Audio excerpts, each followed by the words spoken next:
Aplix, tontonannya anak kedokteran.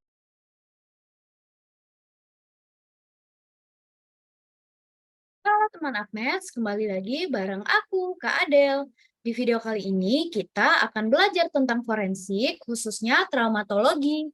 Adapun beberapa learning outcomes kita kali ini yaitu yang pertama, teman Ahmed mampu mengetahui dan menilai derajat luka.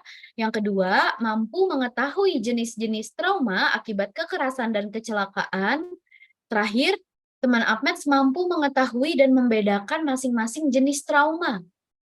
Nah, bahasan kita hari ini yang pertama yaitu membahas luka, mulai dari derajat luka, etiologi luka, kemudian akibat trauma mekanik, fisika, kimia, semuanya akan kita bahas mulai dari kekerasan tajam, tumpul, senjata api, listrik, petir, suhu, hingga asam dan basa.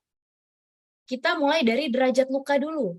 Ada luka yang ringan, dia itu masih termasuk derajat 1 alias tidak membutuhkan perawatan ataupun intervensi medis dan tidak mengganggu fungsi. Nah, ini seperti apa? Luka lecet dan juga memar. Kemudian ada luka sedang, ini derajat 2, dia membutuhkan perawatan medis dan mengganggu fungsi. Sedangkan luka berat, dia derajat 3 sesuai dengan pasal 90. Pasal 90 itu seperti apa? Nah, seperti di tabel sebelah sini. Berarti dia jatuh sakit atau mendapat luka yang tidak dapat memberi harapan akan sembuh sama sekali atau menimbulkan bahaya maut. Kemudian tidak mampu terus-menerus untuk menjalankan tugas jabatan atau pekerjaan pencarian. Kemudian kehilangan salah satu panca indera, mendapatkan cacat berat, menderita sakit lumpuh, terganggunya daya pikir selama 4 minggu atau lebih, dan juga terakhir gugur atau matinya kandungan seorang perempuan. Nah, kalau kita lihat dari etiologi luka, itu ada yang mekanik, fisika, dan kimia. Kalau mekanik itu akibat kekerasan tajam, kekerasan tumpul, dan juga senjata api. Ada juga yang fisika dari listrik, petir, dan suhu. Terakhir ada kimia dari asam dan basa. Nah, jenis-jenis luka dulu, kita harus paham, ini sering banget nih kita temuin biasanya di IGD. Vulnus laceratum, itu artinya luka robek. Kemudian vulnus ekskoriasi artinya luka lecet, dia hanya ada di epidermis saja. Kemudian ada vulnus punctum atau ictum, ini adalah luka tusuk. Jadi kedalaman luka itu lebih besar daripada panjang lukanya. Ada juga yang namanya vulnus contusum atau contusium. Dia adalah luka memar. Selanjutnya ada vulnus insivum atau skisum, ini adalah luka sayat. Panjang luka lebih besar daripada kedalaman luka, jadi dia kebalikan dari vulnus punctum atau ictum. Dan ada vulnus clopetrum, ini adalah luka tembak. Vulnus morsum adalah luka gigitan, baik manusia ataupun hewan. Dan terakhir ada yang namanya vulnus sesum atau kesum. Dia ini adalah luka bacok. Bedanya sama luka tusuk itu nggak sampai tulang. Kalau bacok itu dia sampai ke tulang. Nah, kita mulai dari luka yang tumpul dulu. Luka tumpul itu disebabkan oleh benda-benda yang permukaannya tumpul. Jadi dia dapat menyebabkan luka memar, luka lecet, dan juga luka robek. Kalau luka memar biasanya dia disebabkan oleh perdarahan pada jaringan di bawah kulit akibat pecahnya kapiler. Nah, urutan penyembuhan luka memar itu biasanya mulai dari Mehiku, singkatannya ya. Jadi merah itu pada baru muncul, hijau pada 4-5 hari, kemudian kuning itu 7-10 hari, hilangnya itu saat 14-15 hari. Sedangkan luka lecet itu biasanya cedera epidermis menyebabkan ekskoriasi atau abrasi akibat bersentuhan dengan benda yang memiliki permukaannya kasar, tetapi tidak sampai menyebabkan diskontinuitas jaringan, sehingga dia menjadi lecet. Terakhir ada luka robek, ini luka terbuka yang disebabkan oleh benda dengan permukaan tumpul. Jadi bentuk lukanya tidak beraturan, tepinya tidak rata, terdapat jembatan jaringan. Ujung lukanya tumpul dan terdapat luka memar atau lecet di sekitarnya. Contohnya kayak gambar di sini, ini dia nggak beraturan dan juga dia tumpul nih ujungnya. Kalau kena pisau harusnya dia tajam ya. Oke, lanjut ke luka tajam. Luka tajam ini disebabkan oleh benda-benda yang memiliki sisi tajam. Dengan gambaran luka yaitu, nah dia tepinya rata, sudutnya lancip, tidak ada jembatan jaringan, rambut terpotong, memar dan lecet tidak ada, dan paling penting adalah panjang lebih dari dalam luka. Jadi yang dominan adalah panjangnya, bukan dalamnya. Kemudian ada luka tusuk atau stab. Dia tepinya masih rata. Pada sisi tajam alat, dia tampak sudut luka tajam. Kemudian rambut juga terpotong. Biasanya dia ada memar jika tusukan sampai ke pangkal pisau. Ingat, dalam luka lebih besar daripada panjang lukanya. Kemudian luka bacok. Ini ukurannya biasanya besar. Tapi tergantung dari mata senjata. Makin tajam maka makin rata. Dan hampir selalu kena tulang. Ingat, membedakan luka tusuk dan bacok itu lewat tulangnya. Bacok tuh biasanya kena tulang, sedangkan tusuk enggak. Sampai putus biasanya. Dan ada memar atau lecet di sekitar luka. Nah, perbedaan trauma tumpul dan tajam itu sebenarnya gampang. Kita lihat lewat tepinya. Kalau tajam dia tepinya rata, kalau tumpul dia tidak rata, sudutnya kalau tajam tuh udah pasti lancip. Sedangkan kalau tumpul ya iyalah, namanya juga tumpul ya pasti sudutnya juga tumpul. Kekerasan tajam bentuknya seperti garis, dia teratur dan tidak ada jembatan jaringan. Dan ingat, biasanya rambut di sekitarnya terpotong. Kalau kekerasan tumpul, dia ada jembatan jaringan dan tidak beraturan bentuk lukanya. Dan rambut tidak terpotong karena dia kenanya sesuatu yang tumpul. Nggak mungkin rambutnya ikut terpotong. Dan di sekitar luka terdapat luka lecet atau memar. Nah, selanjutnya kita bahas luka tembak.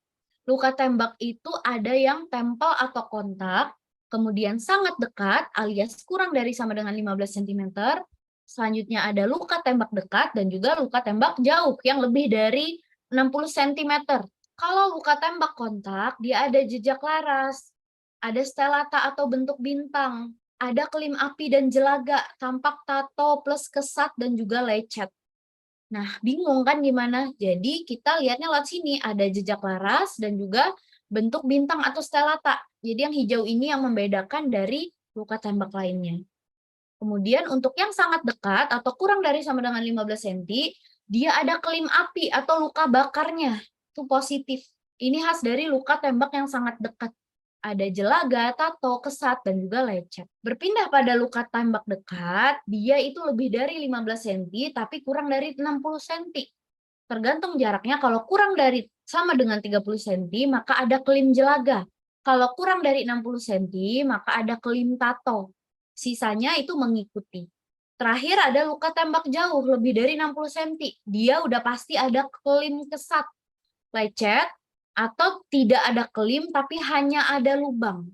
Nah, bagaimana cara menentukan panjang dan lebar senjata? Kita lihat panjang luka itu anggap lebar maksimum senjata. Kemudian kedalaman luka sama dengan panjang minimum senjata. Jadi kebalikannya. Yang panjang makin panjang, yang pendek makin pendek. Itu prinsipnya ya. Oke, kita pindah ke trauma kimia. Bisa disebabkan asam kuat, bisa disebabkan basa kuat. Kalau asam kuat, dia luka korosi kering dan keras karena sifat asam yang mengkoagulasi protein. Sedangkan basa kuat, lukanya bersifat basah, licin, dan kerusakan berlanjut hingga jaringan dalam. Karena basa itu membentuk reaksi penyabunan intrasel. Selanjutnya luka akibat trauma listrik. Kita lihat, bisa karena tersambar petir atau tersengat listrik buatan. Kalau tersambar petir, dia khas banget seperti pohon yang gundul atau arborescent mark. Kayak di gambar ini kan kayak pohon kering nih, nggak ada daunnya. Pohon gundul lah namanya. Kemudian ada metalisasi. Jam tangan atau perhiasan logam yang dipakai itu meleleh. Kemudian kalau tersengat listrik buatan itu akan ditemukan current mark atau luka merah, oval, tepinya meninggi dan pucat. Ada juga yang namanya jowl burn. Bila kontak dengan listrik lama, maka kulit menghitam, hangus terbakar. Kayak ini nih. Selanjutnya ada trauma suhu, akibat suhu panas dan juga suhu dingin. Bisa heat edema, dia akibat vasodilatasi. Heat syncope, akibat dehidrasi. Heat cramps, kejang otot dan kram. Kemudian heat exhaustion, akibat paparan panas berkelanjutan. Dan juga heat stroke, ada karena hiponatremia menyebabkan kejang, koma, hingga kematian. Kemudian ada trauma suhu dingin, bisa frostnip, bisa juga frostbite. Nah, paling sering tuh frostbite. Dia sudah terjadi pembekuan jaringan akibat kristal bekuan intrasel dan koagulan mikrovaskuler. yang menyebabkan anoksia jaringan hingga nekrosis. Kemudian ada juga barotrauma. Ini kerusakan jaringan dan sekuelnya akibat ketidakseimbangan antara tekanan udara rongga, udara fisiologis dalam tubuh dengan tekanan di sekitarnya. Nah, contoh barotrauma aural. Jadi ini pada telinga pada saat terjadi penurunan tekanan, contoh pada naik pesawat, atau peningkatan tekanan saat kita menyelam pada lingkungan sekitar. Dapat menyebabkan retraksi dan kongesti membran timpani bahkan hingga ruptur. Selain barotrauma aural, ada juga yang namanya barotrauma pulmoner. Dia akibat perubahan kelarutan gas, terutama nitrogen, dapat menyebabkan pembebasan gas membentuk gelembung pada vaskuler sehingga terjadi emboli. Oke, itu dia tadi bahasan kita tentang traumatologi. Sekarang kita kuis ya. Kamu bisa pause video ini dulu ya, nanti kita bahas bareng-bareng. Sesosok mayat laki-laki ditemukan meninggal di sebuah area perkebunan. Pada bagian dada tampak luka berbentuk bulat dengan kelim jelaga di sekitarnya. Jika dugaan penyebab kematian sementara pada korban adalah luka tembak, perkiraan jarak tembak yang paling mungkin adalah, jawabannya adalah B, 30 cm. Dia termasuk luka tembak yang dekat karena ada kelim jelaga di sekitarnya. Oke, materi kita sudah selesai. Kita lanjutkan di video berikutnya ya. Sampai jumpa teman Apmets. Bye-bye. Aplix, tontonannya anak kedokteran.